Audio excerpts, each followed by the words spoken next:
YouTube original gossip TV Samsung on your multi TV de boss Hana TV to mon channel so sama mo here on YouTube no and dey kwan so message say mon share na mon like mo comment no enso ehun hia what the power making kan area ma the number that we guys are using for this particular show is on your TV screen 0592136677 the ho ana ade wa dwen kire ene ubi bia pese ma birthday shout out ni nyina ade what the power making kan ni nyina ede ama having a studio with me our very own NDC communication team member Honorable Isaac Buedi Owaha Samsung Veronica aka Adepa ene ono so aba be kamensa ewaha na dwumadi dwumakuo bi na so yasene me de BBS ebro from Monday to Friday and you be as a very own soft doctor appear Herbal Center wo Kumase kwada so bola kesiem enka ne bia na NG TV ni Odo TV ewo currently Hana TV Hana Radio ewo no wasifo ni yare no ebra obehwe ede ama efra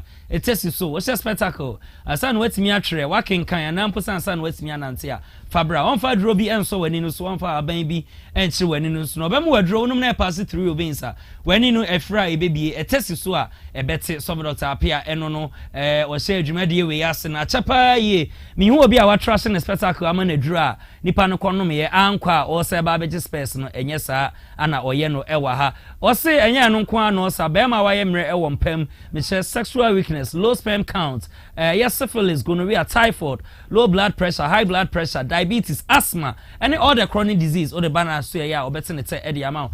And trying MI and come to them, no even po akwa to them area so doctor appear na chira kwan say spiritual say physical ning na de fana so ya obesa Eddie amount. Number no the screen is 0547664872 0547664872 dan den you know wasem bi oka oso fa yare no emma mane hwa fa yare na omfa na edro so doctor appear na if you want so a na yakọ Lorette vagina wash I say what Ginny Dean say de gi ade no ana awie yemrem emma ne nyina atu agusu omode gi ade for Dubai trips Qatar trips UK US ho nyina no na chese omo Lorette ana omode gi ade ewo ho no enti opedudu atu a eyekọ ejoso mensia anase Mr. Heba in Brom Ashton from 0243 7222641 and that's 0208 761 673 Lorette the TNA pure Heba near the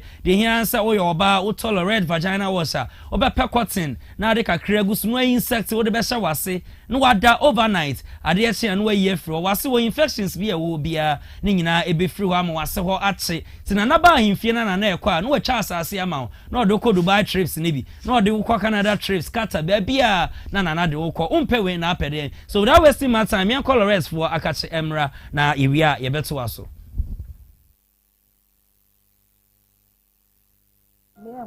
because emra de asa wo bra another person in my city well ni so so ya no tiatia me nya hwe kwa na complain eti na se ni my city na de na ko so akọ iti asemu me mucho munyo nya so oba hello babe. Wow babe, I have a surprise for you. Wow, that is my favorite. And Ramamani J. Wow, but you know what, chill with your girls and then remember we have a dinner tonight. Hey, wow. Oh, thank you very much. Hey. All right, bye, ladies. All right. You must share your right. Okay. Hey, madam, hey, Asamo, this is my secret. Wait. Yes. Also, will be. When you say that your son no tiatia me, and then your manema no ye minano. Na infections near the ne home koye. Me and Kasana Mihunu because sometimes they do maybe a katwa in your mania maybe a free wabano. Nenya some ketwa and will be shame Lorette. Nambi we see an abwame and Mama Siachi, a Mama Sia Yam, a Mama Safwa ye there. I promise you, no Lorette vagina wash and a Jimmy. Wouldn't send me communication one any do. A hormone and young could be a comfort with a man. If it's a well police, let me put on any answer. I'm a few so I had there. Why have Paleo cemetery to see our promise son swimming for food. Nini and I Lorette vagina wash. A son so my hot shake and my way in Wow. Lorette, dear, e friend Samensia Sakamensia na nyame se na mi kunu waba oni mesere kama kama abusiafo me sumi die ni abra me saka right vagina wash aboa mi akasa infections na hame na ama ahemfie ho aye basabasa ayini na for ma sisi aye obesima akasa me kan fu de ma obebi ana madam mu aboa mi yi akasa iti adanse me kan fu ma obebi ya se to kebuto I cheer the baby. Minya rest, be wash, I will hear. Ama a child in the buy, and a buy come to make out small media. Lorette vagina wash. Virgin again. Lorette vagina wash. Yeah.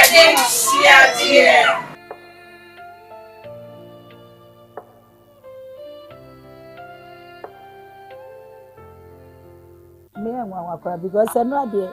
I saw bra another person in my city well in so sorry no tiatia me nya hwe kwa no complain eti na se in my city na dey na ko so akwa iti e asemu mucho munyo nya so oba. Hello, babe. Wow, babe. I have a surprise for you. Wow, that is my favorite. And my name Jay. Wow, but you know what? Chill with your girls, and then remember we have a dinner tonight. Hey, wow. Oh, thank you very much. Hey. All right, bye, ladies. All right. You must share your right. Okay. hey madam me dey ban say Hey, Asamo, this is my secret. wait Yes. Also, will be when you say that your son no tiatia me, and then your manema no ye minirano. Na infections near the ne home koye. Me and Cassana Mihunu because sometimes they do maybe a catwan in your money, maybe a free warbano. Nenya some ketwa, and will be share me, your leg. Nambi wisu and abuame, and Mama Siachi, and Mama Sia Yam, and Mama Safwa ye de.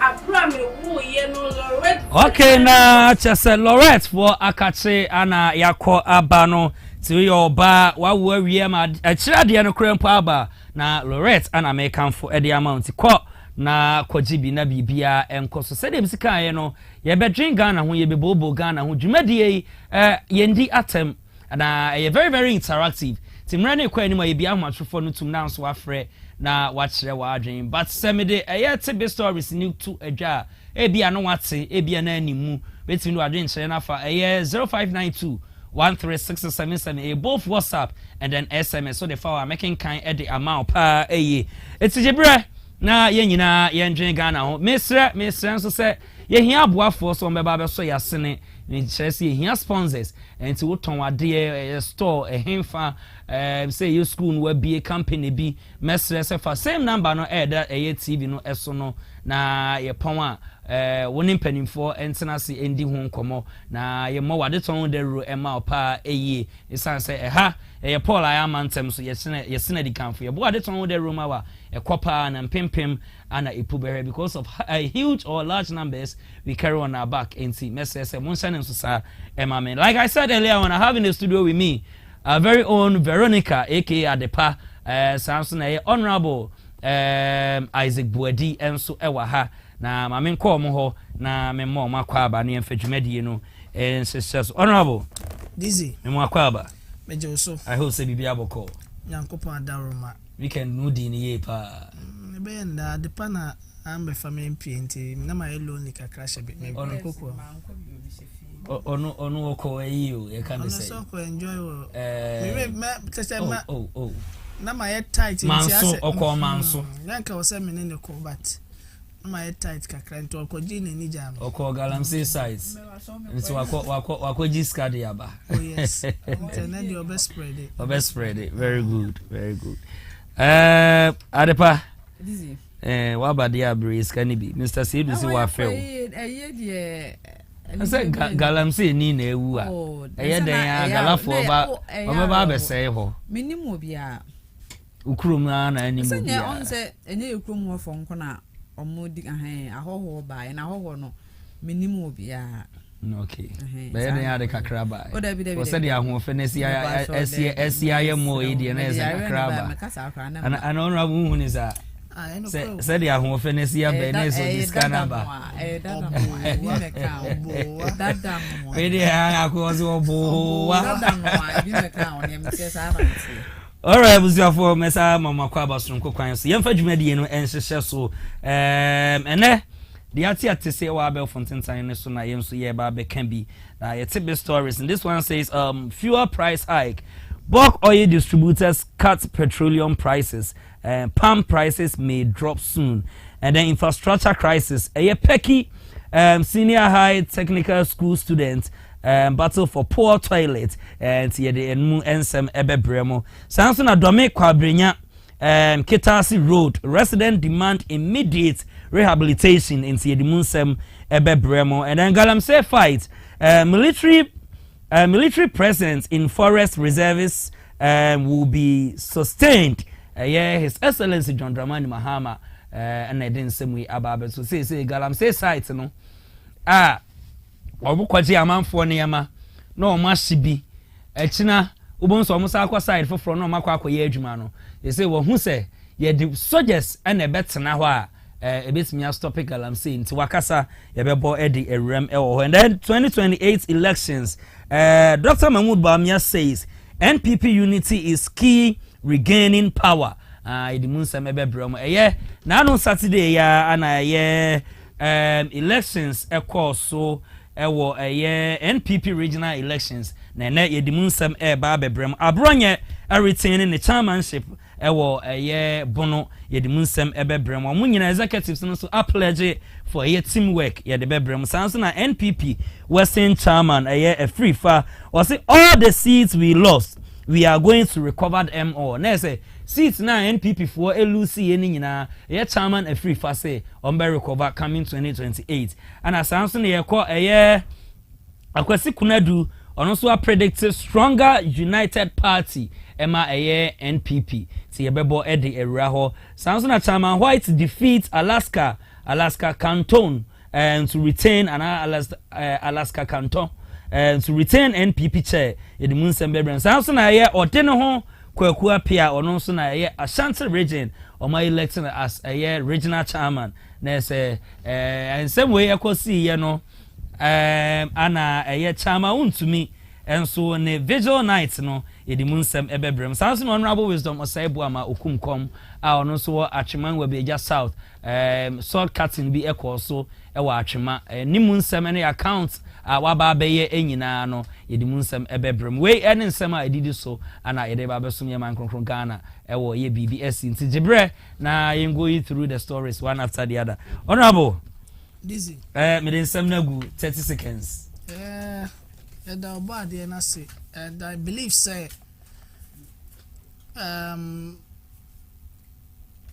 acquire cigar apology no and the man farmer, but the Becca wants a man farmer because of the big push show no so NPP regional elections. Regional elections, no, you become a big craft on there.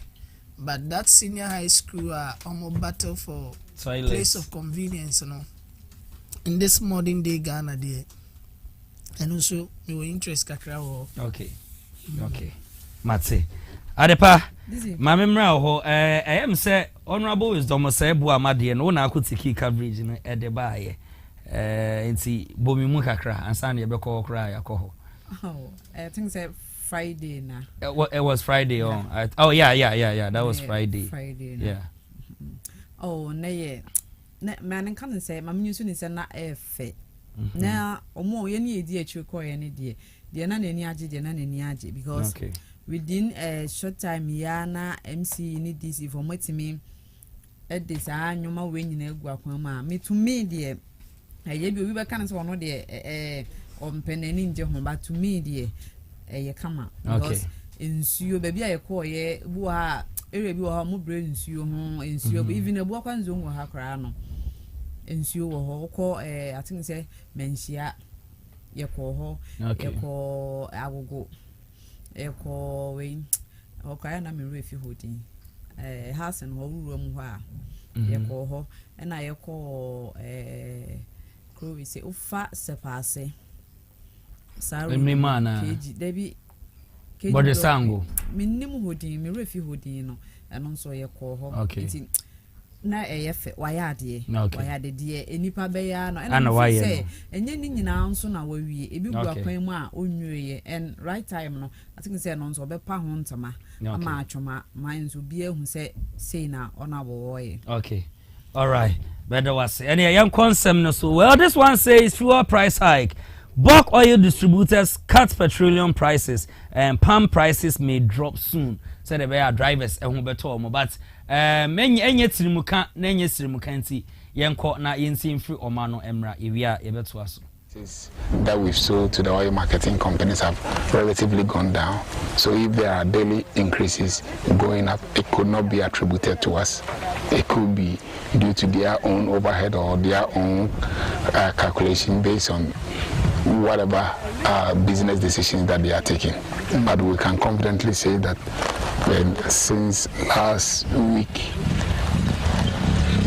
Wednesday, those who are buying on the spot and the cash from our members have it relatively on a low side in relation to the daily flat rates that were being quoted.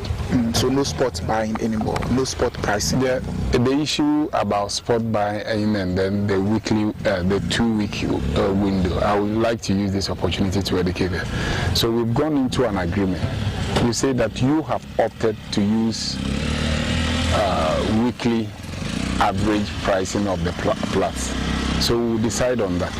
So when you come in and you say that you want to be treated on a daily basis, we could do that. There were some, before the prices went up at the last window, there were some of the big oil marketing companies who are locking over 20 KT products from various types of products that through their tender have locked in those prices that we are still supplying. We supply at that rate that at that time the crude oil price had not even reached $88. So in that case, you cannot blame a BDC for that. It's based on your commercial transaction that you agree to go in.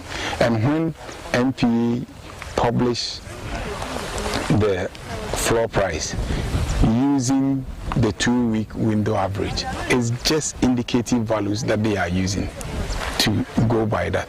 The individual oil marketing companies commercial agreements that they sign up to does not necessarily impact what the MPA is saying. Is that we've sold to the oil marketing companies have relatively gone down. So if there are daily increases going up, it could not be attributed to us.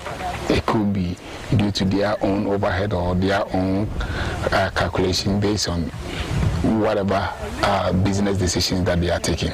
But we can confidently say that since last week,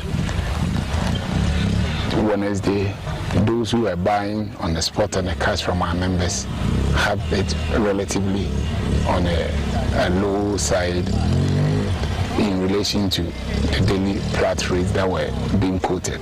So no spot buying anymore, no spot pricing. The issue about spot buying and then the weekly, the 2-week.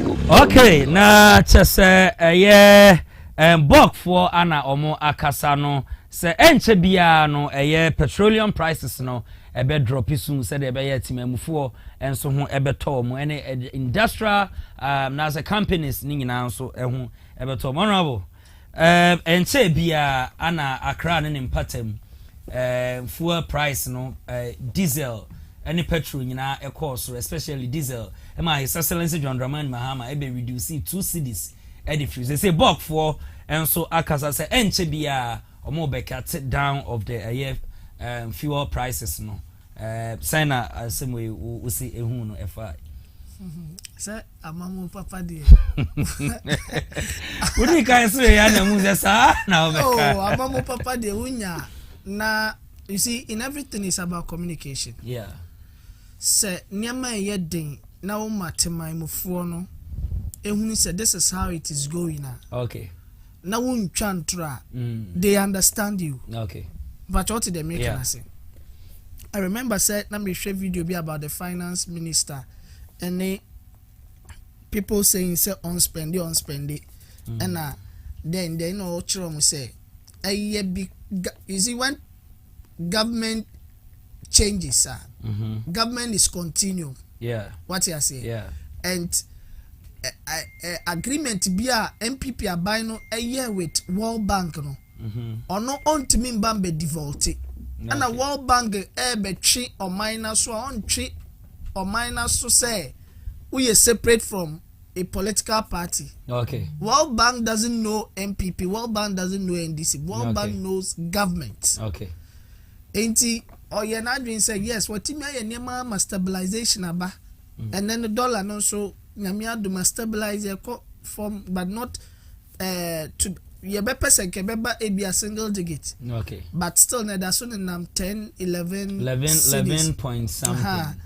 Ain't government no.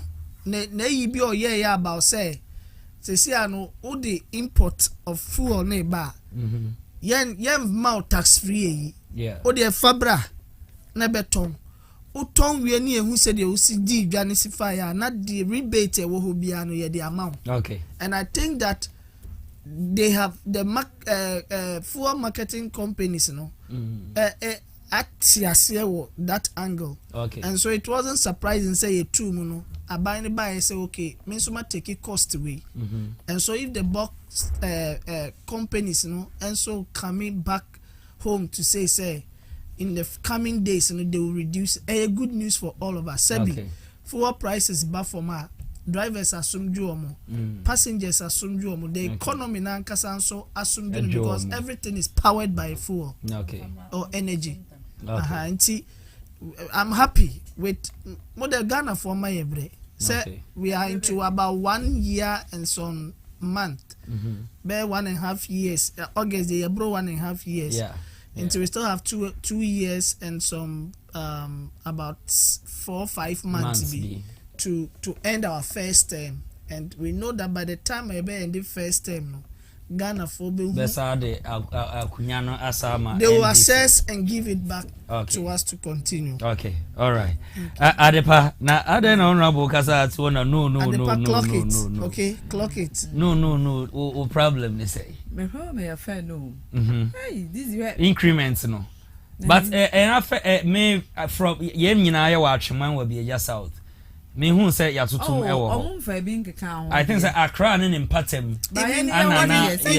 Even transportation cramp no yen tutum sa. Yeah. Fa bin kan ba ye ne we. Aye man so. Me kamet kwa ho maten a ebitimeje so 40 cities. Baby obesi bia ye ne yenso ye wa animu. Na me besi animu ha. Na obi a wo kwada ata no ne tuntukum no me na bitu ape. How? Okay, and they say sometimes it's akwese say from Ebuakwa to Tano, so from a year Tano, from Ebuakwa to IPT. Ni nyina fair ne yepe. Once Tano so we animu. Ana oba na bidru usted ho a ho so we animu. Oh. Hansi ana ni nyina. Ananya sa na o patch. Ana me patch o. Se bia ni e bia akwa da bi. Se ukotwa take ta tunukrom fam ko. Okay. I am ankam junction fam any agrees me ejina fair back. Okay. But or a drew sometimes we are on some cancer mo say be a to e coso kakra bi no mo so starting. Maybe all be 50 cedis. Okay. Akwese nra na me wo Ebuakwa 06 side ho and obi pam honorable say maybe I'm with you no maybe Dizzi moji wo money me was it bibia no dey say me you me Dizzi na nka so ya wa me bibia no dey say me enso no na kwaji na ni we question na me put in place nti ebia my put request e be mo apie kakra enra Ebuakwa 06 bus stop na trotro station no. Do you know say obi pie sepase mercury 5 cities na ebi nso pai enkawe baby abisibia 5 cities eti same thing applies to the wo kanu pesa sepase won anim emem e won anim mercury won anim ni nyina omoje 5 cities na de ono nso pai enkawe ni baby abisibia 5 cities it doesn't make sense. But you see before I the professor bemuno I think that also they be about price control, enforcement of certain emrabi within our system, the assemblies don't have a lot to do. Yeah. But Obibeka say be a drain na assembly no workers now in charge of those things some way. Well, but I will want the military if the government will give way or the municipal or district chief executive will bring the DISEC and MUSEC in and allow the military to come on grounds, because some people are taking the law into their own hands and they are taking charges any kind. There are some tax be crooks be no trauma ni we no edu enumre by this time so koso folaya omo gugu honoma omo no mom ka bia besi honoma omo jiska one jiska na, and there is a criminal element in kwada so on na shisha safo, and I will be happy. Me who be one day I will have to write a petition and send to the military hierarchy. I got to close contact with a task force back on our honorable wisdom say Ebu my side. Your friend Solomon. Na Ebu kwa 06 anymore. Na what ejina ho. Echeche boys na enye ono kwa with the police. Wacheche omo edi omo kwa mo a mode fair ni increments ni bi etoto so na yeah. The here say like ubesi wa no bisa passengers ni bi say na mude car ni free na sign na oje mo yeah say odi bito so ane achew. But you know what happened upon say onye say adwuma ni nyina anwie no ade enche anasa ade enche kra na nipa no the person scot free without any punishment. It's who ni say you considering job because ebasa kra ne life is at risk. So be who say on the jina ho wachew but ade chin ya ye jai wo even I food just baby am friend ni ton food to you on some na na mekotena or ta be na ya na soluta atem didi abekoso no yeah me there there shouldn't be a one singular person be all those things. Yeah, I think the music, the DISEC, should take this matter up because enye sir one day obi super sorry. No, the cocaine basic open, no Tom. One Tobia. Oh, all right. When the military comes in, there is sanity. Okay. Police for normally a assembly for boys now. Mujina a big sabi. Ye who may be a Toma boys in a drew and a panny area. Oman allow boys in a momudins and who honor. But I think that we should put sanity and order in those places. Okay. Because driver any bedru or now catch any say mouse kase ansa na wa load ya definitely load be better so. Yeah. Me once na full yen two. Yeah.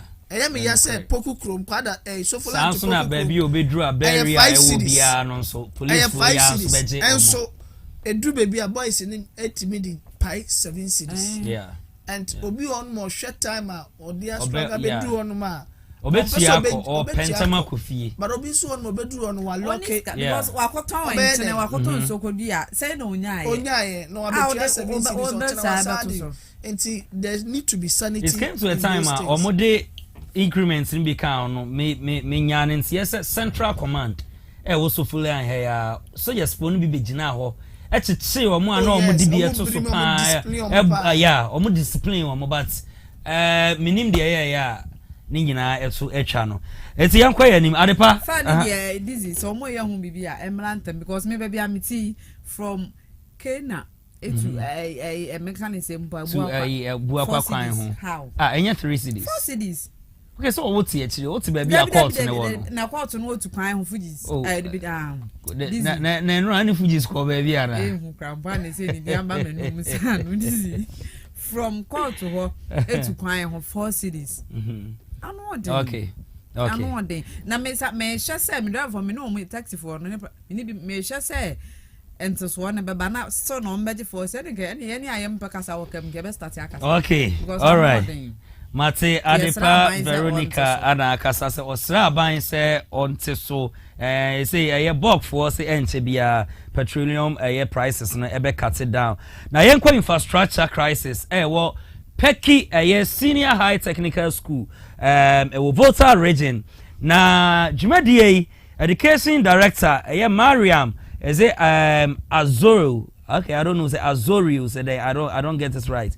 And then assembly member or Churchill Oforikuma Omo Akasa say students no bre omo bre infrastructure wo ho en set senior high mpo na omo toilet facility chese nwanwa pa nti we ye fadwumade so eye BBSC ene Hana TV say education minister Haruna Idrusu ye left for wani ehwe wo pa na the students no framu no ene enyan omo dormitory omo dining hall yanko na de yen hwemra ewia ye beto aso.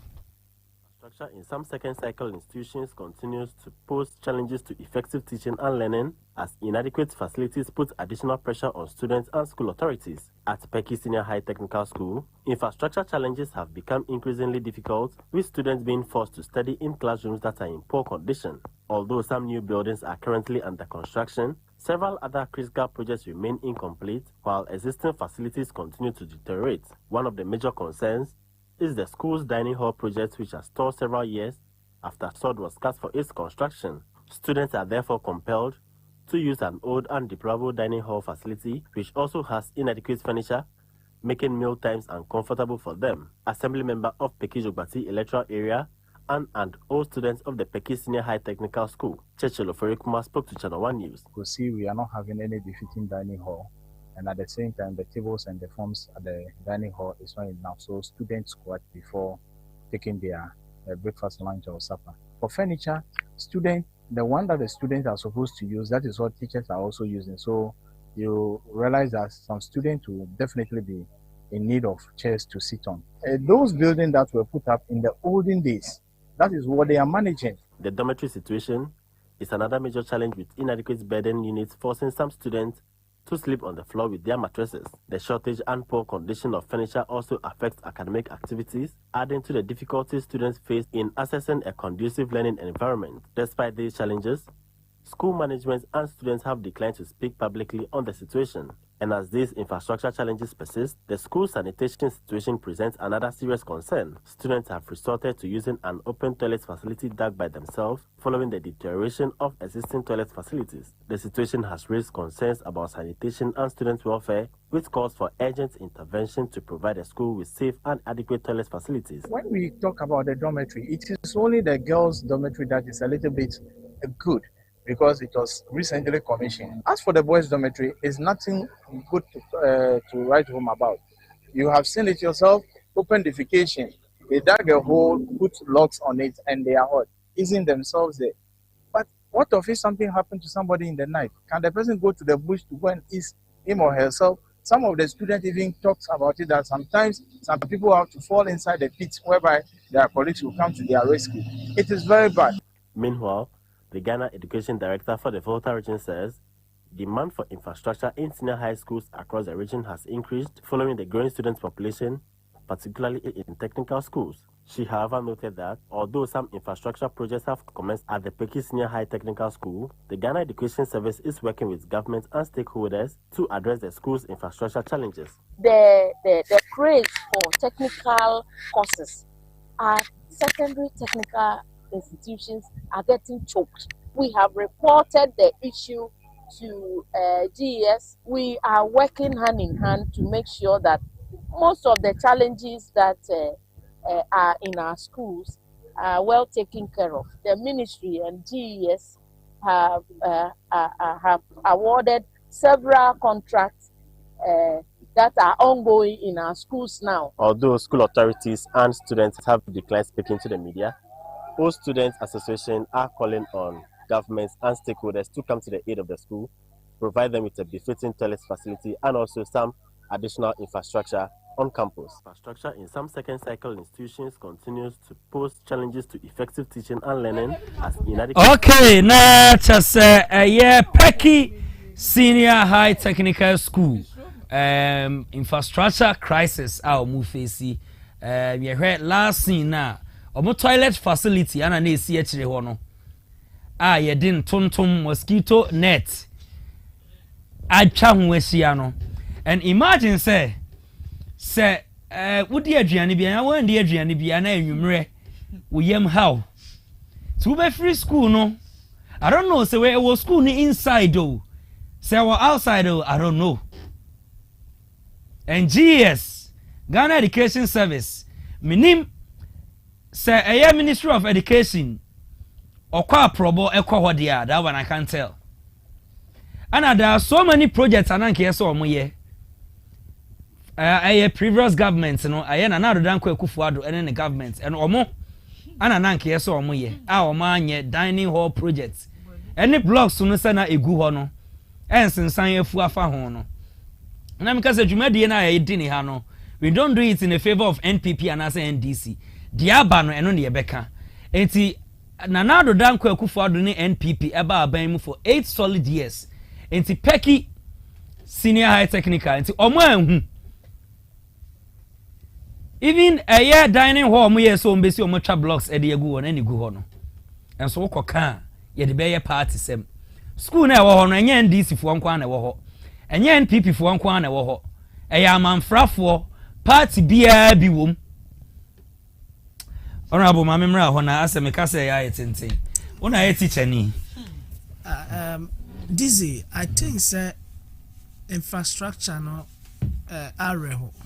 Infrastructure death trap cra. Yeah, it's a toilet facility now we show you know the death trap. Bibia betimi see. Even buildings cry yes secret see no something happens and the building collapse on its own. How much more places are nkorani ye omuhu ye utosad amana we mu ye be dey you yen you kurana chese we did them and it's very sad historically woma about previous government that have come and gone and all that. I think that we can do better for our senior high school, especially the underdeveloped senior high schools, because nkorani benya sound mind to learn. Not teachers if one should be free or more pay aye de also muya. Some of these things it should be a priority of government. Okay. And here I will ask my government, you know, your friend is saying the Minister of Education, Honorable Haruna Idrisone, the current Director General of GES, Mr. Davis. Okay, with namesake, said they should go to the aid of this school. And I call on all philanthropic organizations and individuals. Say some of these things, you know, it doesn't only lie in the eyes of the government. Say government and I think that there are people that hail from those areas. They should look back because me Peki was South Die, and it is only the technical school and then Peki Senior High. These are the two schools that are in this vicinity. Okay. And to see a post to be from even any part of the country, and then it cost such a place. Look at the facilities. Yempesa any outbreak of diseases be ebe eruptive or honor no so akoye another issue. Okay. And say the municipal or district director ne kasakura what you say ono akra just our pa ba oni means of getting the resources to help this school. Yeah. And it is not the best. Okay. It is not the best for a modern day senior high school in our country here. Okay. Until we can do better. And I believe that the government will take steps to improve infrastructure there. Okay. Honorable Isaac Buadi and Wakasa 0592136077 so between the wadrin trainer for making kind in ama adepa.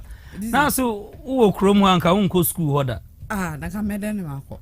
I didn't know unko so the uko gentity. David. This me ebia mama nyusu se menom. Me ya ahia mede mako we so. Me ntime nko. Okay. Nti school mi ko hu kra mesan. Okay. This is nyami yenka nyami so nukre. We de enya kra wo enya mi hu bi ta. Not. We di edi twam. It we do muntu hu na montem because enya na senior high school mu a toilet. Na maybe so entabo na deda so ana say enua ni bia titide ni bi hwitem no. So titide no so omutimi de ntabo ye. Ona mo hwemeni omutimi de ntabo ye. No omutimi na ye enua no mo de apram so. Me kai se mrem na me de mensa sisi for mo. Me suro. So be yes. Tem bia se me dwen say onan si dua yi ko bupe.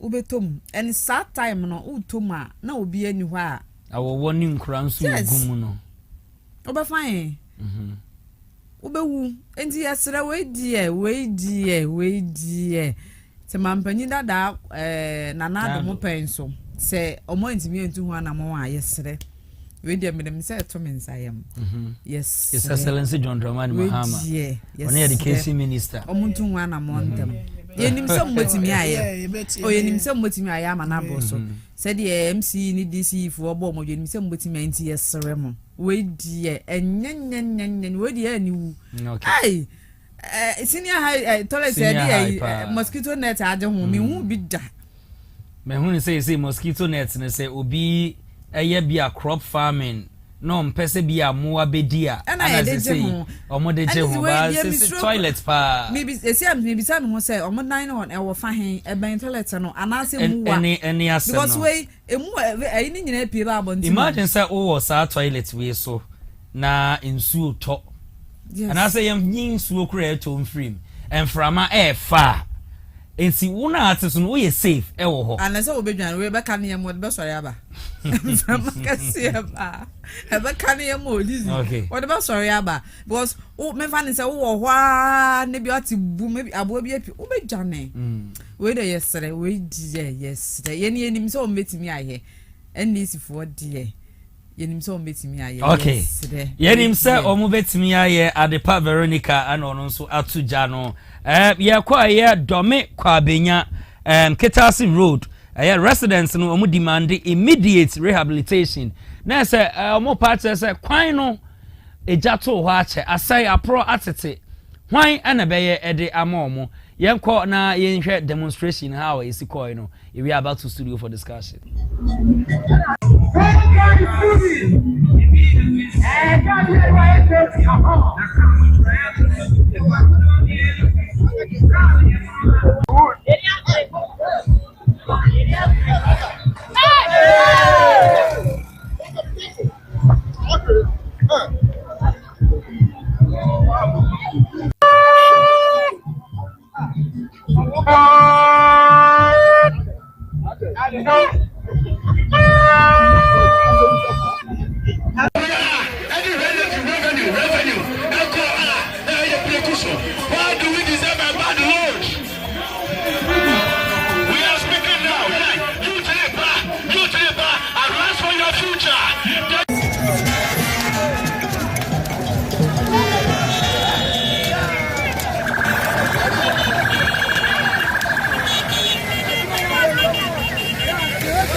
Okay, na chasa demonstration e course so ewo eye kwabenya dome kwabenya Ketasi Road na residents no ye nyina ye hu de na omo eye ewo ho say no roads no votes na say omanpani His Excellency John Dramani Mahama one na aban ama me ye kwan na ama coming 2028 omo nto aba na omakasa yenko na yentie omo emra ewia ebeto aso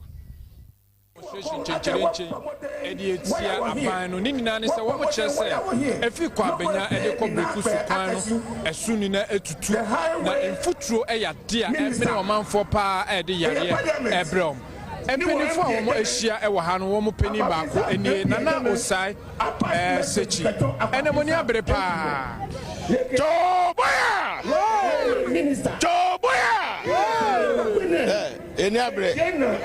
Enabre pa sanse o hwe yen kwan efi kitase ekodu St John's kwan bi ase pa na kwan no enye na say fi president for time kwan ya say Emma President Kufo bro ye Madina Adenta highway no obesa gravels for Brekusu na nothing man kwan so mo sanfa nkoye omo hye mbo so mo bi mba be ye kwan ma omo ye sapete na kwan say ya antifi biom ye de chie ministry akọ presidency akọ bebi abeko bia so mo be hwe ye kwan ma na president Ekufo Addo ba ye obeka so say 2 years contract mo say abato ba beto so no yete ya say wasa machine na efikwan so ya ba hwehwe ya de simu ye de mo ye senti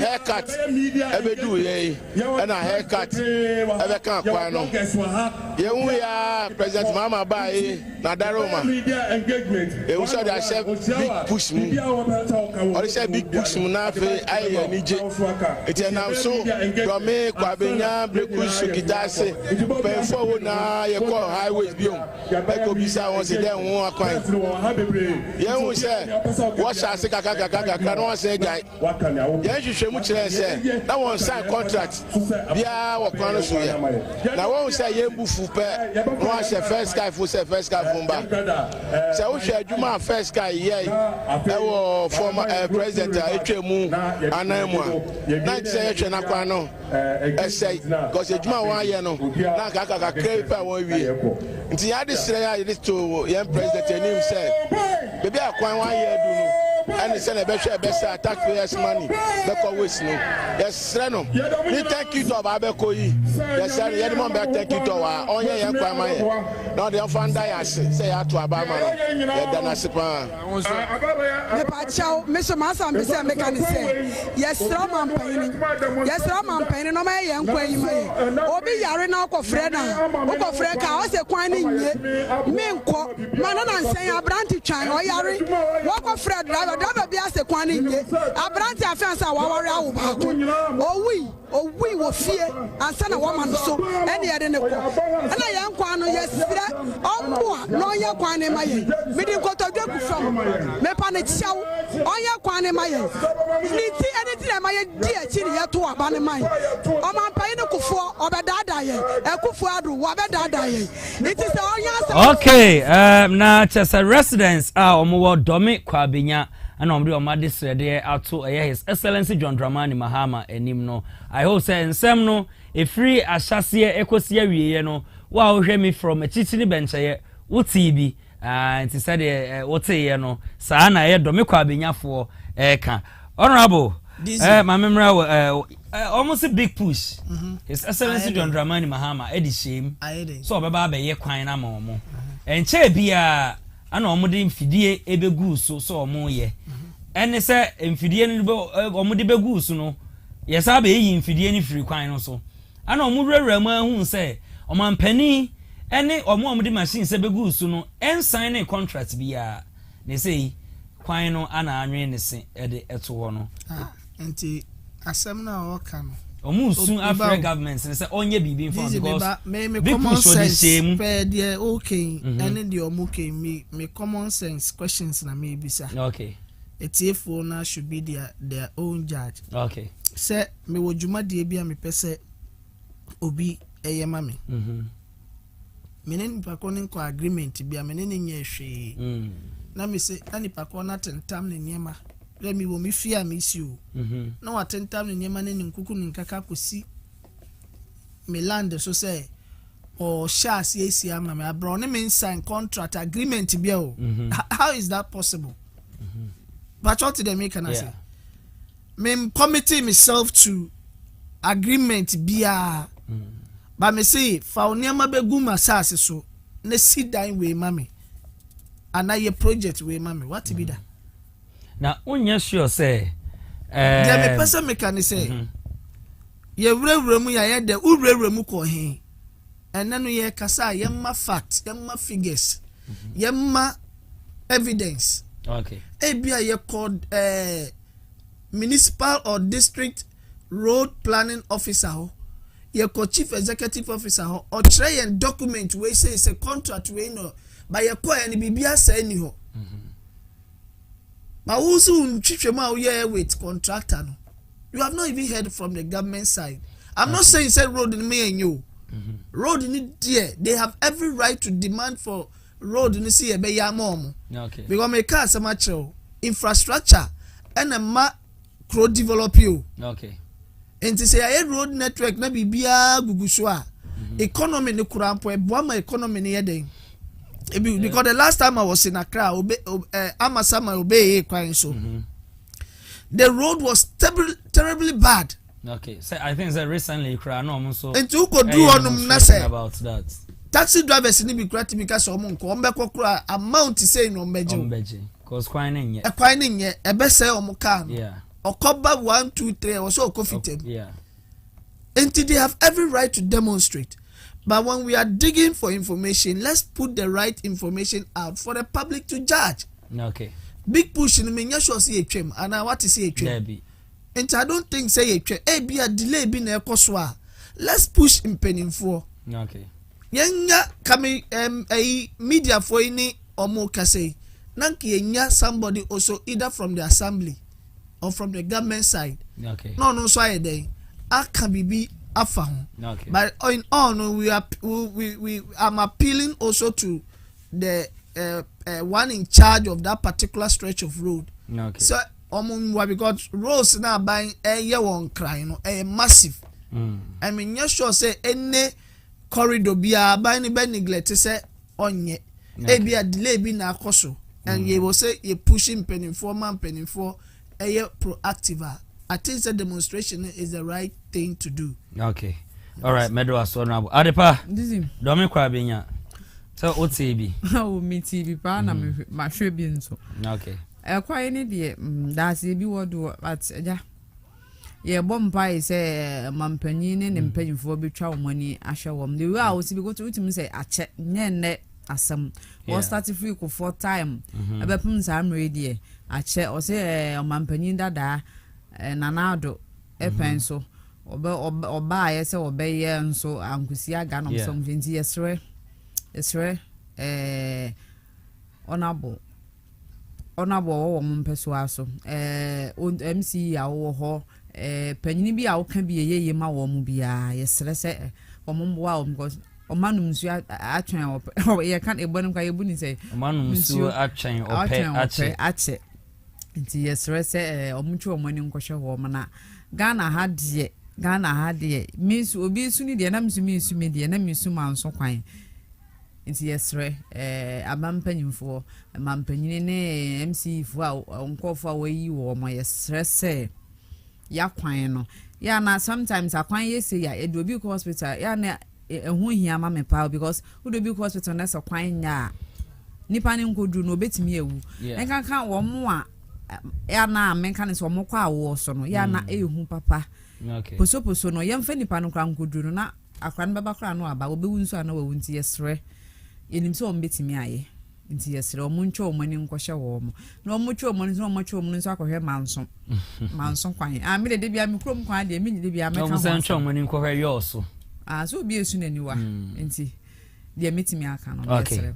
All right. So them sikan no ubetimi do adenche na for 0592136677 both WhatsApp and SMS so the for making kind nyina ma we are live multi TV de boss no Hana TV we are streaming live YouTube original gossip TV okwa ni de kwan so betimi de adenche na for making kind Eddie ama Samson we are live TikTok no so at Dizzi Davis KAD at Dizzi live or TikTok. It's Moon Shannon Society and Mammy. Now you're quite handsome for Froswa. Galamsey fight. That was last week, and Yebe can be Ewaha. And His Excellency John Dramani Mahama. What in Sembi Atuja a fight against illegal mining and I said Galamsey. Nina say, or say no, or Bema ya soja for no military no. Abo edi evrem na omo este o baby a Galamsey site bia ewo no se de be ya bambofo no omo mpese omo tu form agudie a emfamra kwan so no soldiers no ebebo omo ho ban na omo agai sa ne ye bone no enyina because omo say yensuo omo say yensase omo say yen no bae yenkọ ni nti abra His Excellency John Dramani Mahama na ode nsam no etuja no we are about to studio for discussion. King Naimos is working very hard. We've seized excavators, we've seized chamfan machines, and you drive them out of this area, they run to this other area, but we are making progress. Of the almost 49 forest reserves that were invaded, we've been able to clear as many of them as possible of illegal miners. Before, what we did was when we clear, we hand over to the Forestry Services Commission. But they don't fear the Forest Service. They go and drive the forest guards out and they go back into the mine. And so now we put a military detachment. After we clear the forest reserve, we leave a military detachment there. And that means we have to spend more money. One, you must feed the soldiers. You must provide them with the logistics to continue to stay there in the forest. But we will not give up. We'll continue the fight against illegal mining. But Upper East has a good potential, and mining can create jobs.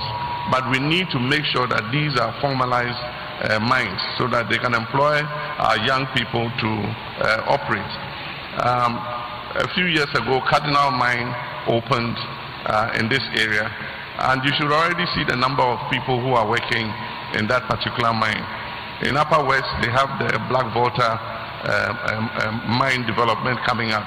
There are several other areas that we can see the potential for proper mining so that it can produce more jobs for our young people. But our target is to formalize the mining activity so that we have a greater control over it than the current scattered illegal mining that takes place. The advantage with the Upper East region is most of the places where the gold is found in rock. Naimos is working very hard. We've seized excavators, we've seized chamfan machines, Okay, His Excellency John Dramani Mahama ana wakasa no say Naimos ye omadwuma ye die nanso say omochi machines ni bi na Galamsey yes no omo free ye concession omo so na omo concession foforo na omo kwa nti say ne de what the measures ba be gu akwam no the military no enso akọ na omo stop illegal miners ni nyina enche bia ana ye gomua asen omanhene on the call for shoot on the site order owie ye anso na ye da sebre ata kwa eje fosu a otoso enso ono so town north chief ono so de nsem ebeto wo ni nyina ye fight against illegal mining and His Excellency John Dramani Mahama ono so de ne de ababeto honorable mame embra wo His Excellency wakasa fight against illegal mining why and eba stop it me fi sen ka me papa kasa wie de nke no anu no kasa penny jari wia na nsu asa and I think say waka ana all kasa no so no kasa fight ni de enye possible but who say when you drive them from one location as o mejai won say no more move to different locations. Good. I don't know say they are putting certain measures in place, and I believe that those measures will reduce drastically the damage we are causing to the environment. This is the Makase mining there but no crime paso na abrawon say insure any ansasina what I say maybe insure ni fano what making sure say insure ni efa ni kwan so eni no say the esi ye krojin a obeto ye no you make sure say won nye bibia ebe say insure ni but what the make can say na ansase ni baby a utu egudie na nkasa no utu wi a sabi nyansamu na wakata so boko sere be ya asase de betimi dia ye bibi den foforo se nnua bi na mutwetwa free hono ma muwi a masa aka mo ho abom because munyeska na mo de aye afforestation no foforo sere be ya asase ne de bia because ye nananom no ana ye mpanimfo bi o mabako no senka omo ye de ye enne generation ye ya menye sure senke beba beto asase bi se ye de ya ba be ye bibi nti yesre omo to go nobody is preventing them or stopping them say mo munye but if when your license when you the go ahead say or so ya yes sir ube protect the environment na amma the next generation of Ghanaians omo beba okay and no be boama menka se oman no ye beko ye nim okay by the end of the day wo say asase ni wie na wontimi mfa nye hwe ensure so engina fa ko a ripple effect sa chemicals ni niema na omo use ni na no me see those who come from those areas and ye hwese college on be free no omo mayen testimonies of the kind of babies mothers are giving birth to any physical effect it is having on this and the bodies of this infants are here moba. Okay, it is not the best for your mind. Sebi abrofo no mutu from a good deal. Yeah, so omunsu crojin omunsase crojin omu mind crojin so what I say your condos ye beko ho na den na yen dia nyame dia dum yen in abundance no still na ye say no ebe ya kakra no obi anya baby won said ante say China for na etu debi ye ne omoni ate they are behind people and His Excellency John Dramani Mahama bekan mrebi atwam say galamsey no fight against illegal mining no kimpins na nkasa ye omo ampanimfo no eti ochi nipa na ochi grassroots for na unre ma na ye pani bi yes say jai wo mo the whip must be cracked on those impeni the impeni for no munya above the law sabi wo sika pebi ntino greediness ain't me my in the general population say yen suffer.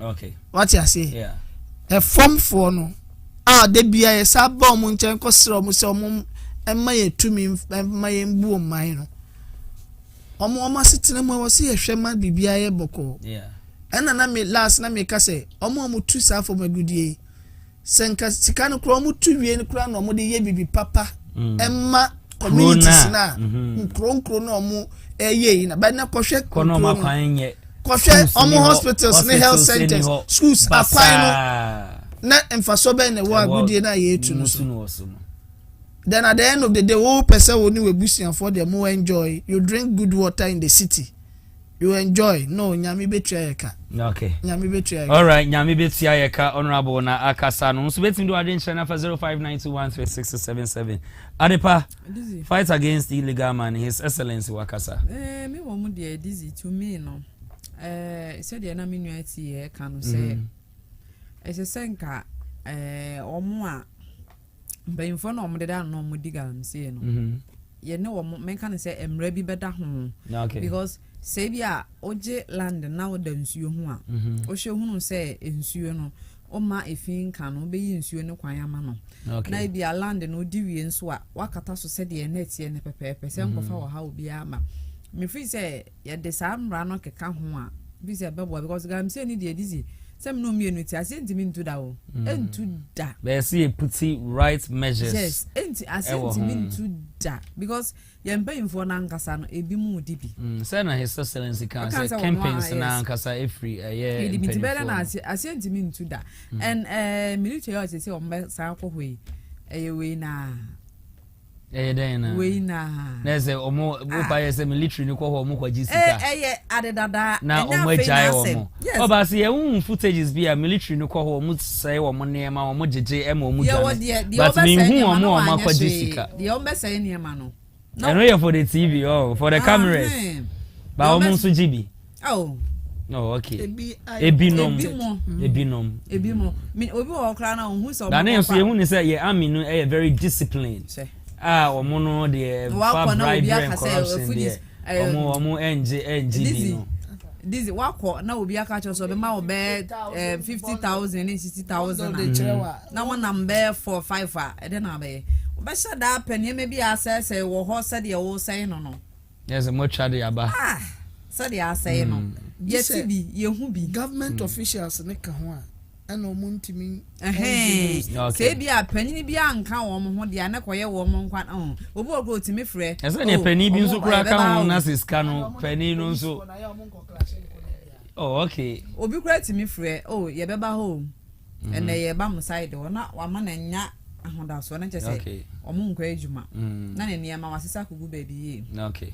nti we na me free say we na be ye o man pani be ye nyina ye be ye cost 90 ye be ya na be ye o ba ye dan ya nkatebone de ebi wo ba bia but ebi nso be ye o be chi ne nne o be ko betua ye de o be ko ha no nso odi ga msi a wadem abepem sande okay ohun bi so bi adem a be 2 years 3 years 4 years oda ho adem ada ya odi ga msi ohun bi da ebi mi hu ebi ni ho yes the best thing is say ye people to home ne nipa no land na waje na wo ye adwuma wo so no owie a sensuo bi anna ho a owie a onkata so se de na eno kra no eni kwan se eye se eye registered eye legal the family kwan so nye se eye illegal ebi mo ye nso mo nye no kwan paso yes ene bi mo nso nye ye okay obi wo ho a wo ye wia na o jam sa onkata so na ye maame ma na ye papa mo yi omunfuo de da ho bo nso ko etimi pa no akotom so bi akoto nsuom entinka ye de agu krata so ene ya ye ni se wudi wia kata so kama baby nsuo da no hwehunu se nsuo ne kwan edema nsuo ne nam kama efin bi ankoka no pe baby a obetwa amana ato ha betwa amana ato ha bi a obetwe nsuo a wankasa de be wadwuma asa nsuo no enka no ma nsuo ne nye basa if say ye de sa amra no egugu na kwam ne bi a soldiers for no call no ko check we de ni nsuo na de ye kama am feel say because galano de yet ye okay yankopon be na ne soro mum all right just say yankopon be da ne soro na say ade pa na akasa no fight against illegal mining okay yanko 2028 elections are by Dr. Mahmoud Bawumia, former vice president of the Republic of Ghana, or say omu hia nkabom pa na ohuni say omo aya power omo no ombe regain because of said there omu sitie any unity nti ombe regain any power coming 2028 elections yanko ni Dr. Mahmoud Bawumia emra iwia yebeto aso. So there's a lot of work ahead of us, and we are going to do that work in unity. If we are united, I'm telling you, we will win 2028. That is the key ingredient for victory. It's unity, and that is what I want to really plead, that this election is over. You've had competitors. Let us come together, and I believe in what Dr. Kobo has said, that he would do everything to bring everybody and use everybody's talents. Because if we keep our talents, at home or in the capital, it doesn't help the party. We want to use everybody's talents to get victory for the party, and I want to emphasize that. I am open to work with everybody. So there's a lot of work ahead of us, and we are going to do that work in unity. If we are united, I'm telling you, we will win 2028. That is the key ingredient for victory. It's unity, and that is what I want to really plead. Okay, na just Dr. Mahmoud Bawumia ana wakasa no say NPP se said omu hia nkabom unity without unity no omuntimi enkoje 2028 akunya no entena so na emom se nkabom eba na watimi wakame ni nyina ye free yemu na unity no tighter ombetimi regain power coming 2028 na before say Memo Honorable Mabem no yenko executives and as a regional elections are a course no abronye Kwame Bafo AK Abronye were retaining the chairmanship na one executives ni nyina omo appleadi say omo nso ebeka omo ho abom teamwork na coming 2028 elections omo de omo tumi ene nkoden no ata Dr. Mahmoud Bawumia na omo atimi afa 2028 elections no omo aba aban mu aba abetena akunya kese so yenko ne yenhwe de esi wo bono mantem emra ewia yebetena yebeto aso. The new patriotic party's regional elections in the Bono region have ended with incumbent chairman Kwame Bafo retaining his position. A total of 281 delegates participated in the regional delegates conference to elect executives who will steer the affairs of the party in the region. Deputy Bono Regional Director of the Electoral Commission, Kennedy Opong, supervised the process. Okay, at the end of the election, the following are the results for the various positions. Chairmanship, Kwame Bafo Abronye 201, Kwabena Opong 3, Evans Aferijan Yaboa 0, Yao Afo 44, Joseph Mensah 31. First Vice, Peter Asuma 29, Kate Amponsa Ejare 252. Kate elected as the first Vice Chairman for MPP in Bono region. Second Vice Chair, Issa Isahaka 89, Kweku Entry Ejay 123, Kwejo Ejekum 68, Kweku Entry Ejay elected as a second Vice Chair.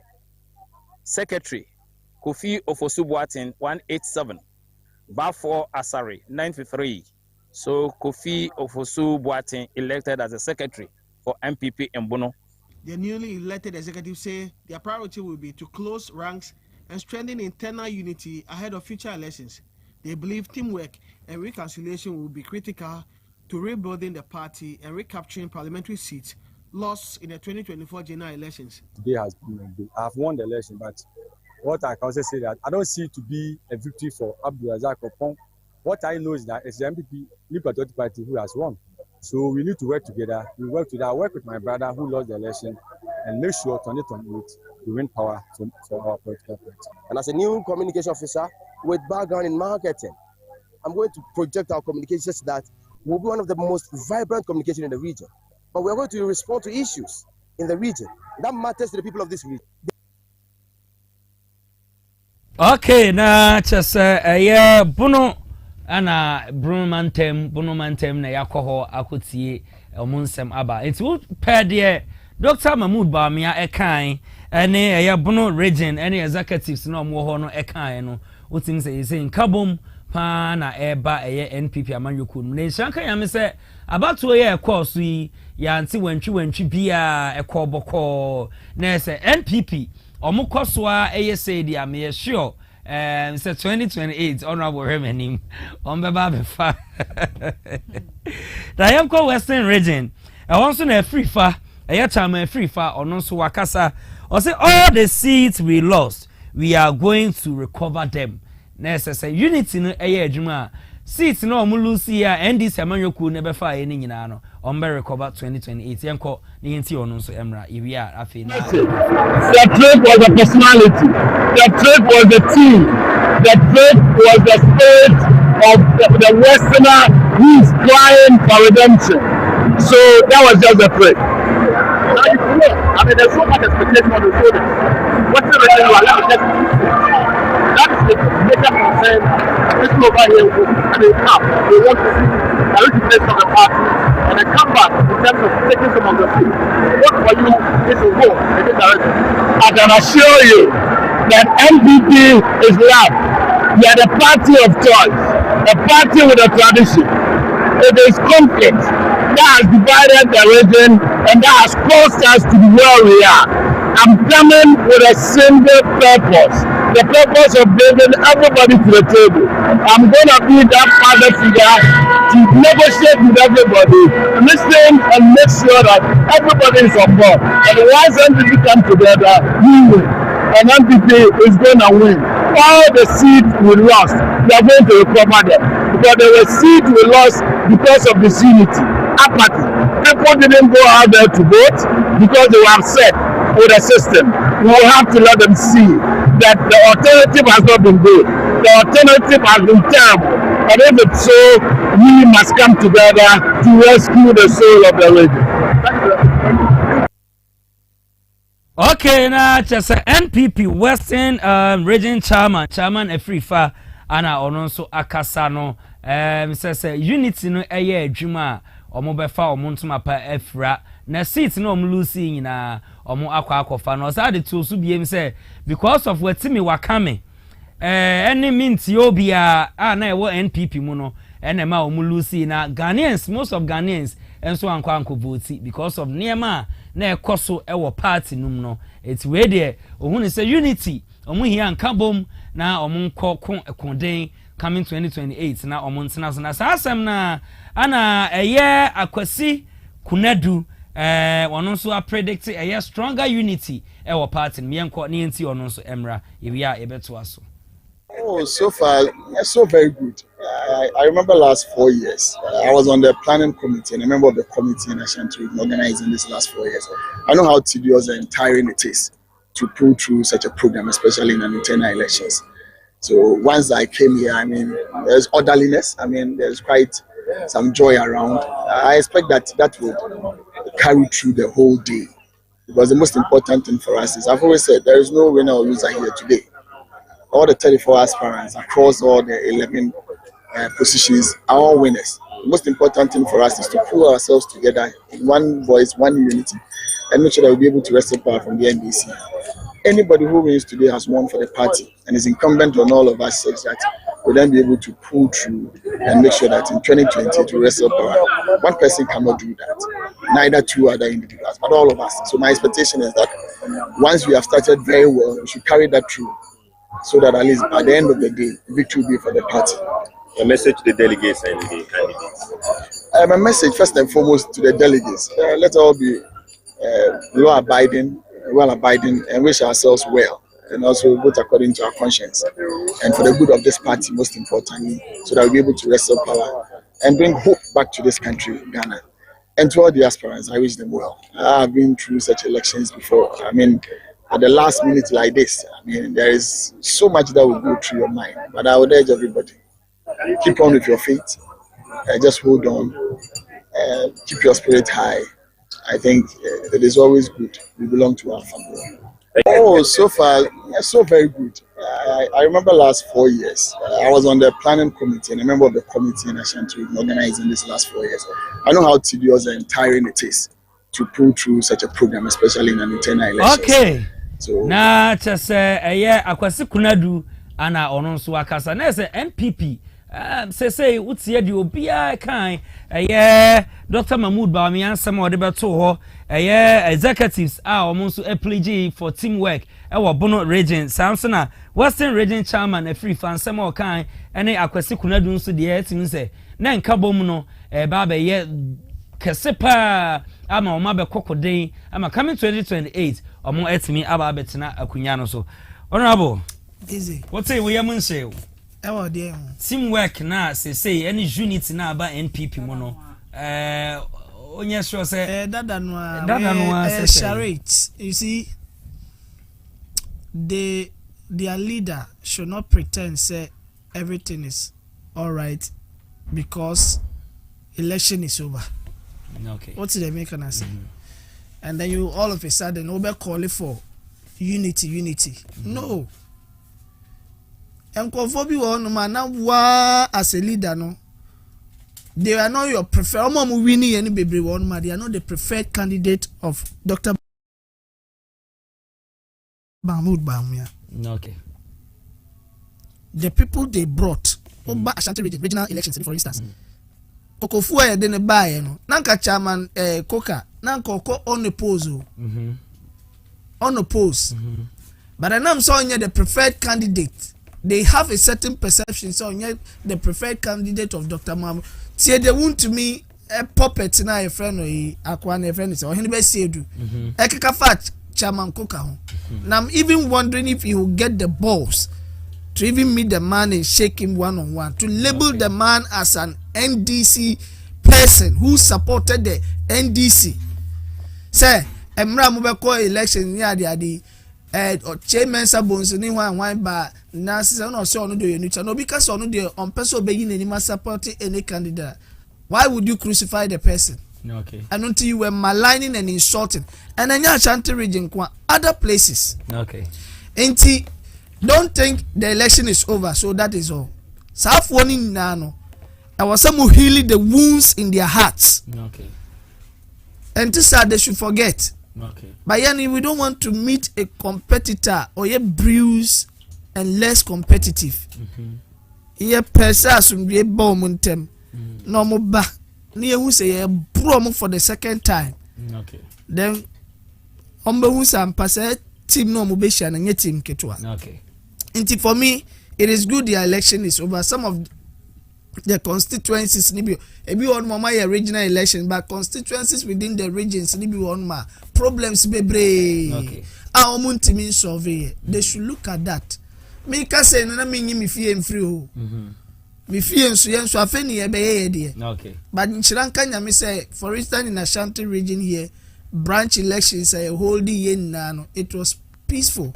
Okay. Ewie se aka constituency one September October ye de no so be kwa kogu. Okay. And sana ya flag bearer de no so. Okay. And you see, when you go and elect a leader first, this is the kind of cracks you will see within. Okay. All right. My memory at the power unity in NPP.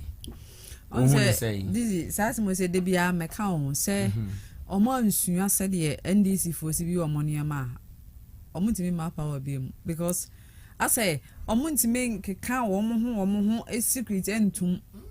They say the almost were very unity yeah juma. Fine, my mom time. My mom time won't say anything. Sako. Oh yeah, sure. Dr. Mahmoud ba me akasa. Debio, you need to Dizzi, yahu bi. Almost started sad, almost yeah unity in da cuz I mean common maybe out to akwamu da. I want to make elections. Akwa Kushia regional team of Accra. Meanwhile, as a flag bearer, only for contest here. Till date, how many of those flag bearers now only on contest and waiting me a common now so near my question to say only we share. What are you talking about? I ain't unity in any way. I say a croc the John Apache say a cosuna and answer. Yes, I say one more brew. One was a say brew, men can say that same. Now one for Roba and Catasona, they are the train unity. Once a rona honas yabane. Okay. Asrona chan but asia na pacha. Okay. Ye ni so na ye hu ni say omo pe unity but wo mu no eniama se wo eni ho. Okay. Na we o hwe video no ka wo kasa hwe. The way bi musibi. Emu de hen Dr. Mahmoud ba. Yes, wo kasa hwe the way bi musibi tete ho. O hwe video na hwe the way bi. Ba o mu nsua the way ya ndisi fuo si bi yo omo ni. Won ndisi no be gina abontene na we sabi we ti say we ya say we fear you say we kasem we ska we won bi da I say NPP party no na won sanya ma no is and na we akogina we yachi na we kan we na we to man na we yes na we how inti yasra so mbe say unity bad there wo mu a sese ase omo di yawo ewo party ni mo no omo meme omo no omo nkasa na omo fa nyema ngugu akwan mu na omo party ni nya strong said the first na mampanyin da akofo te so no is omo party na first na mampanyin da akofo te na ye ni yesusa no na metia me hu ni saa wo se panyin bia be kasa ro atinde hu ti omo to okay omo mampanyin da akofo time na nti omo nsua NDC fo no ha wo mu si bi edo omo nyoma gugu akwam no omo nyai watimi waka men na nya sa ne party. All right, mama nko Chairman White onu so defeat Alaska Canton to retain NPP chair no. Yenko ne ho no wantwi kakra ana buy but omutimi survey security no and executives na omo ho no survey bibia ema omo de yie ekoto yie yenko na yenhwe de si wo so bra ewi a ebeto aso. The new Patriotic Party MPP in the Upper West region has voted to stick with its old guard, retaining regional chairman Abdulrahman Abdulaziz, popularly known as Chairman White, after a tense but largely peaceful internal election. 259 delegates and 28 aspirants turned up for the regional executive elections, with 11 positions up for grabs. The contest was widely seen as a referendum on the leadership of Chairman White, who took over the affairs of the party in June 2024 following the death of substantive chairman S.B. Kangbaraya. His team came under intense criticism of the MPP's heavy defeat to the National Democratic Congress (NDC) in the 2024 general elections. But on Saturday, delegates chose continuity over change. Body language analysis went into overdrive. Chairman White arrived at the election center not in his usual white apparel, but in a colorful smock, accompanied by the regional youth organizer Mohammed Hamid Sana, who was contesting for the regional organizer position. He moved through the hall, cracking jokes and exchanging pleasantries, even with opponents like Iswantina Bamutu, who was vying for second vice chairman. His main challenger, Alaska B. Kantong, however, maintained a forward gaze and kept his distance. Voting went on peacefully for about 2 hours until drama erupted. A group claiming to be majority executive members from the Nandom constituency stormed the voting hall, raising issues about the eligibility of some delegates. What is ongoing, and we're going to hold them. But if and only if they prevent us, we shall not retreat. But if the cause and the God that we all serve is working, we will know that at the end of the day, justice will be delivered. It took the swift intervention of 70 police officers deployed for the election to restore order. The group later held a press conference to voice their concerns, but it did not derail the process. When the votes were counted, Chairman Abdul Rahman Abdul Aziz was retained. Are you happy that you have won? No, I know. Even yesterday, I know that I won. So too were most members of his team. I'm happy. Are you surprised about results? Yeah. I'm not surprised. I'm not surprised. No, I know I will win. The new Patriotic Party (MPP) in the Upper West region has voted to stick with okay, its na own tasadia ekoso ewo ehonso ede no yenko eye odene ho kwaku apia ono so Ashanti region ono so ababe ye chama yenko de esi ho na yemra iria betimi abo awrem yenua odene ho kwaku apia has been elected as the chairman of the new Patriotic Party. It was a second attempt, and this time Chairman Odene Kwaku Apia has succeeded. Koka is now the Ashanti Regional MPP chairman after emerging victorious in the regional executive elections. Chairman, enipa mienu na gina ye yenua Odene Kwaku Apia onya emanimu 658. Yenua Henry Kwabena Kokofu onya 269 with 658. Abatono ya tuawie bibianu hobiem I was here to where they efomu etimu me nya dey yante where they embomu say ke humomu a abusiafo to me no yes abaka 2028 yes asia na nyumre ya. But beyond the celebrations, party members say the bigger task begins now. The new regional chairman is expected to unite the various factions within the party, strengthen the party structures across the region, and harness the experience of all contestants to prepare the MPP for the 2028 general elections. I want to see a well-vitalized base. So as a result of that, I hope that all delegates will realize that there's the need to have a good blend of executives where everybody will go and make sure that you mobilize every base to give us a well-vitalized Ashanti region. That is what my expectation. At the end of the day, the victor is the party. Individuals who availed themselves and became victorious have to be magnanimous. They have to reach out to those who lose and pick up their brains, their ideas, so that they can bring what their vision is on board for the service of our party. Those who lose, at the end of the day, understand that in election, one person wins, but at the end is the whole party that wins.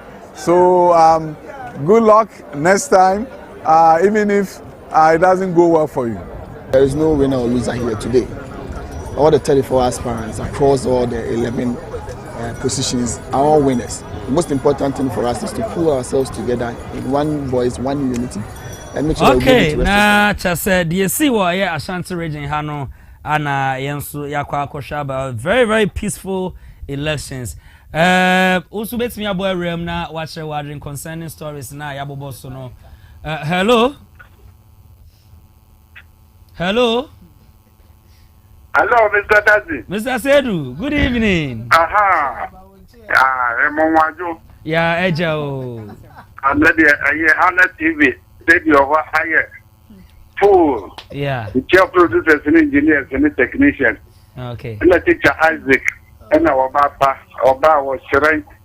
Give us a Lorette, and a man in a move to Akoye, Lorette. Yeah. Ma Adamfo. Okay. Me come ask them so no. Ayi MPP for so Mwayiko. Ayi the ebon pen say Omano. NDC aban obe ma atenesa. Yeah. Na akonenim. Omani dia MPP or NDC obi adi. Yeah. Na abia ye me honwa kakra me say ayi tema wutumi kro for omko vigil. I did Antana Yabato Abbey. When some very few of where you better so not still a campaign a threat. And so one you know, ornament tells it, Yama would go for Nina Elusi. And then before Moses say, the one way Yama would remember one of them. But or yes, I get to know for the other also me as a communicate, you know, a Polando. No. Already an amendment said it was the one we near. I can't regional minister or Besser in Over Modia winning. Take a grass away. Better luck next time. After a first school for the fact or my journey be a near Manu Sumina Moody the Monfanchame. Where the teacher Isaac or Homo. Ukrainian school management in women furniture at Bambia. I was a bank I am on the letter. That's almost 2 animals. Okay. Are you waiting? I am a good Madame for Isaac, little way to Kenny. The good people and I am with every hour for no. I dear Banner, yeah, maybe cry is almost what the man near you. It is a sample that toilet. Another bucket of one calls to go. I know, put a here, let this was any able concrete. And here, and your own wounds your own way. Yeah, I need to say. As there no one got what in his from any of anything come and I be eating. No way with me 20 PT and I say I Islamic Islamic school. I this in it I way computer I buy. He a painting them a while you go to Zongo. I have 4,100, I have 4,100, yeah, the way it gets here. A one and celebrate from Punkuya. As a school can see what say. Maybe all students in the crap or money at 2 minimum. Another hour for Mukaza baby or Mumma Yanano. More churches the guy in Abba. Oh, that is a school management and I cannot say there. As the children say, no more managing say. The moment I say, teacher or going to be better mechanical. Or more your way enough or more no more demonstration. Or more dear, or more than I said, that's a president, he pushes our dear, you know. Panyana and room now, yeah, but me did it and young point to say a big pushing. Yeah, not a teacher with just one theatre, a teacher because I want theatre and microphone and a rate almost sorry and say a dear, you know. Did I bet me I imagine that. A bit of drips now, I'm with the bar now, I'm with the quantity or medical season from where be the amount of the none more movies contractors because it's not possible. The contractor, inside your mouth be Wabulazi Aqua Road so. Yakuponka, Wabapa a year about Aqua view. At the Ghana, and yet the Robert. A ma see blue Robert. Yeah. A ma Adipa, I am 4. Okay, Mr. Sedu, you better ask our friend watch watching 0544466669 phones with me about room now watch watch. But before then, no. Before the elections, or say, to me, vigil night, NPP constituency.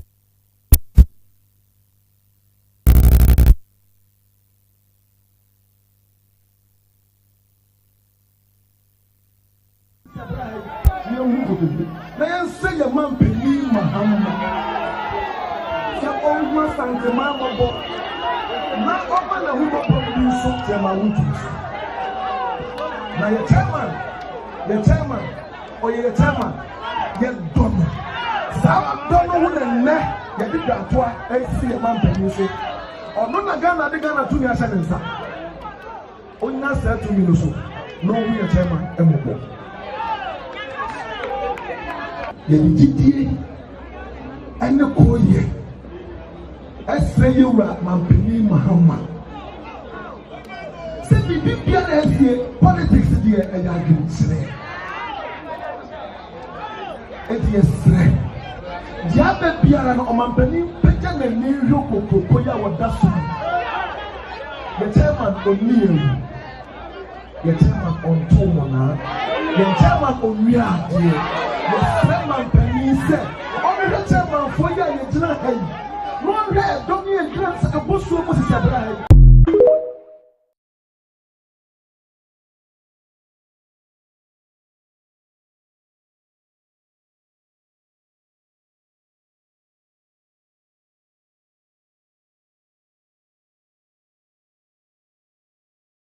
Good evening.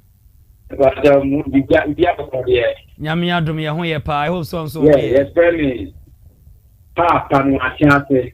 Okay. But we understand that Muhammad. Okay.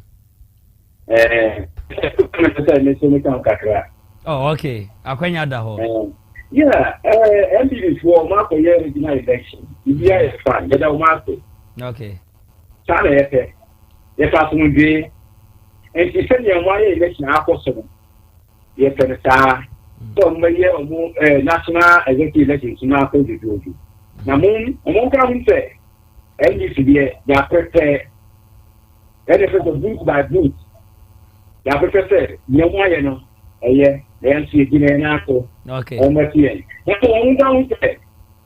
John, or your money, and you don't prepare for you. Let you do it. You won't prepare for 40 years to pass. And I'm about to get up a basic badge. Okay, yes, we had a pass to our friend watch the warding 0544466694. Beat me a boy room now, so watch the warding. Hello.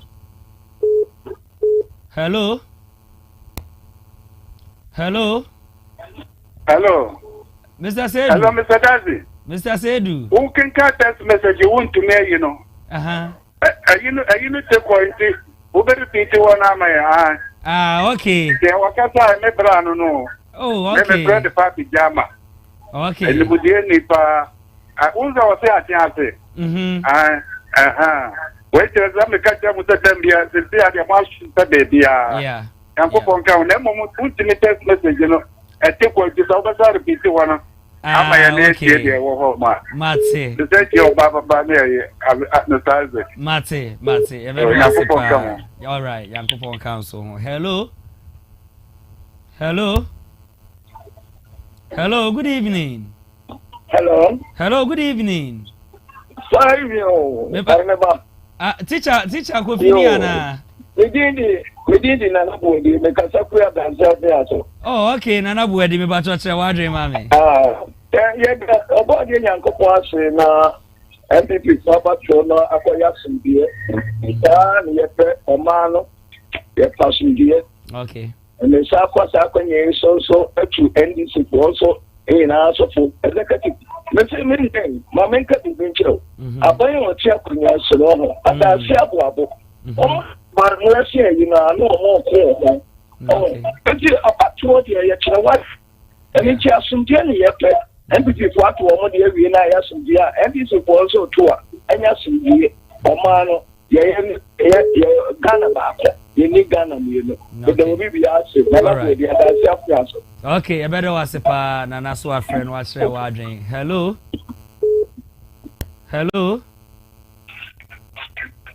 Hello, good evening. Oh, okay. I'm saying when it's me and you now. So 0544466694. The name Mr. Sedu can say or see at the na me say NPP constituency chairman from across the 47 constituencies in the Ashanti region go down on their knee to plead with President John Dramani Mahama to show mercy and grant Chamawun to me a presidential pardon. Hello? Hello, Mr. Sir, ain't free TV no so. Yeah, hello. Yeah, Papa, your friend Papi Jama was some of you, my chance. Oh, okay, I think I said, maybe I try to watch mommy. Yeah. The same make us say, Chairman, the chairman for no Musa, I'm on your mama turn. Say MPP, a rule of law, only a credible political party, and they believe in democracy. Well, I want to ask them, do they believe in rule of law? Okay. Everybody is equal before the law. Yeah. No one is above the law. Okay. If it's a and the Juma, not a why they need for you? Okay. And his son is Emrabi Emrao. And now me repeating it to Konoka say the law is the law. Okay. When the law catches you, the law has caught you. Okay. So the law is the law. I am not asking. And come on from the council now near the umbrella. All right. Yes, yeah, that's a pass. Our friend, watch your wording. 0544466694. Ubit me a boy remnants watch your wording. Honorable Dizzi. To really 1 minute to yeah, and see Mr. Seduka said okay. Hello. Hello. Hello, good evening. Evening. Maybe I told you baby are free. Oh, okay. And it's cow on power dangote. Oh, it's got you open. I buy every time and I my custom cut. Mate dangote and Chewajin Emame. Okay, I can't add what Chewajin. Tamaun Junior, yeah, who say a political strategy behind this 2028 election. More shortest than they are now. Not the Napo Atan, the Envobit Matano. Mashallah, there, Amudo, 2029. Yes, we are bumping said Tamaunchi. Okay. All right. You better watch the pass or fracture wording. Hello. Hello. Hello, good evening. Hello, good evening. Maybe I told you baby are free. The day any police, they can free for that region. Oh, okay. Maybe I told you wording, mommy. Aha. Mr. Say, make us chairman who to me asem. Okay. Chisa chairman for more the near down and I must say more pass Mahama try. If I told me this I must say, Dana chairman who to me they go no about the police station. Or the chair or we are sitting in a Omamubiana. Okay. So Mamubia, I say Mahama no all my lawyers no more mucho munina can. The Mahama on him or you chairman to me free man. The embassy of water within the NFA, Ota or Ghana, Sika, or the Ghana, or share your boss, or bet your munina. So to me, Chomu, and I was 2028. I was water, yes, I to about one. La, my disable. So, you catch your muse, who be Piara, and say, or share was or bet your mom, or make sure, say, or your munina. Asana here butter for Yakuma better amen. Okay. All right, Medo was so a friend now so watch watching 02 okay say Breno I bre yet me far of refu be honorable 1 minute. Yeah, fan concluding I think say the in na kan amra ne de mra.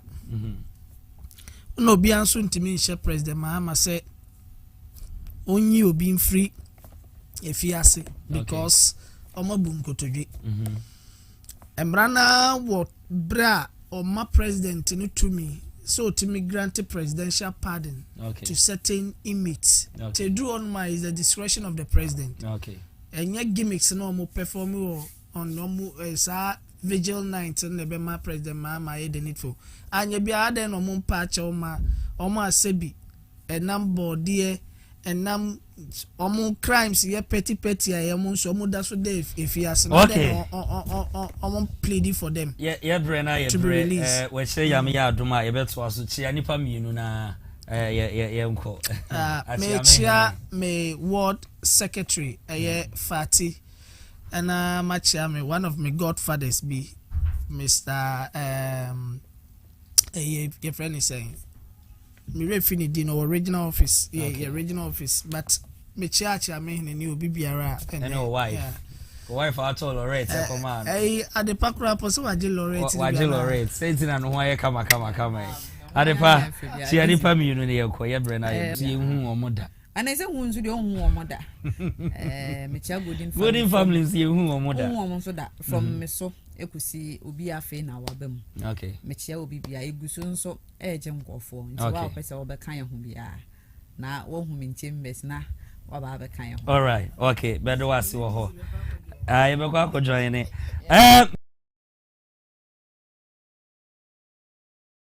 me baby real quick ewa ha say na benim birthday we if me aka say me abema na osai kofo aka na say sikapa wo US abrochi mem wo say enkoma ne dofo pa Wendy Owusu Ado wo Just Medicine University Virginia USA o say na Wendy awoda Wendy nyankopon sra na onye okese we upapa nimpon ana o say yen we show yen fa fidi kase we so ne ya mama nsan enhu se wo ya akrapa wo ye sitie ema na asem ana enem pempem so a wadri nyankopon adaroma wode wadru eho enti Wendy Owusu Ado happy birthday enko ema efri papa na osai kofo a ye friend na sei sikapa no aha wo se enko ma nyankopon sra onye okese won fa mfra adumu nkwa adumu onche watamfo so kase de onyuma sitie may everything that your hands touches turns to gold Wendy nyame nshira no onye okese on behalf of BBSC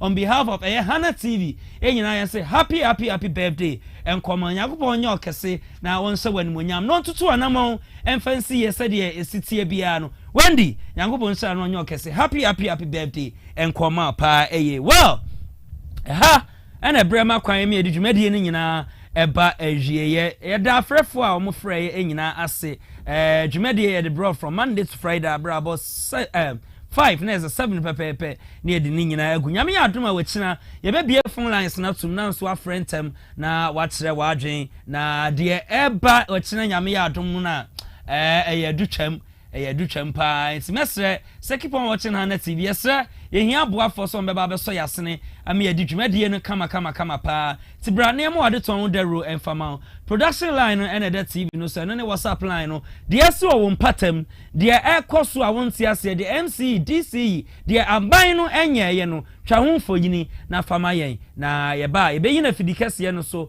ama mansan ni nyina ehu so Dr. Apia ewo Kumasi kwada so bola kese mo so yasene sanso na Lorette vagina wash enso eso yasene nana kwadwo ene wo MCA ode ye konframem sanso na Frighto ene gina camera 1 2 and 3 echi yankopon nsira wo na onye wo kese media ene Dizzi Davis so best me follow me ewo TikTok @DizziDavisKAD IG @DizziDavisKAD Facebook Dizzi Davis KAD nyame aduma wechina ye wa ha yakro bibiara